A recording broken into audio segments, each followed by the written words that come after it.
آواز تھے، اور دوسرا جس طریقے سے وہ پاکستان کے ساتھ والہانہ محبت کا اظہار کرتے تھے وہ بھی ایک بڑی یاد رکھی جانے والی چیز تھی، اور اکثر جو ان کی ویڈیو ہے وہ وائرل بھی ہوتی ہے اور ہماری نظر سے گزرتی ہے۔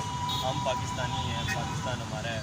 ریسنٹلی ٹی وی چینل کے اوپر میں دیکھ رہا تھا، انہوں نے کہا ہم ساؤتھ گیلانی ہیں، پاکستان تمہارا ہے۔ محمد علی گیلانی صاحب کی جو خدمات ہیں وہ ہم ان کو خراج تحسین پیش کرنے کے لیے آج یہاں پر موجود ہوئے ہیں، اور ہمیں مختلف سیگمنٹس آف سوسائٹی کے جو لوگ ہیں انہوں نے جوائن کیا ہے، اور ہم کشمیریوں کی جو جہد آزادی کے لیے جو جہد مسلسل ہے اس کو ہم خراج تحسین پیش کرتے ہیں، اور آخری سانس تک جو ہے وہ ہم کشمیریوں کے ساتھ کھڑے ہیں۔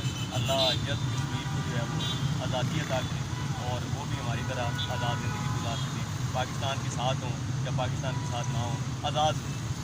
بھارت کشمیر میں 74 سال سے ظلم ستم کر رہے ہیں، معصوم بچوں کو، جوانوں کو، عورتوں کو، سب کے ساتھ ظلم ستم کر رہے ہیں۔ آپ یقین جانیں اس نے لاکھوں مسلمانوں کو بے گھر کیا ہے، لاکھوں مسلمانوں کو اضطراب میں مبتلا کیا ہے۔ سراہا جائے کام ہے، وہ نوجوانوں کے لیے ایک بہت بڑی مثال تھے، اور اپنی زبان اور اپنی پہچان رکھتے تھے نوجوانوں کے لیے، اور اپنے عزم کے لیے وہ ڈٹے رہے۔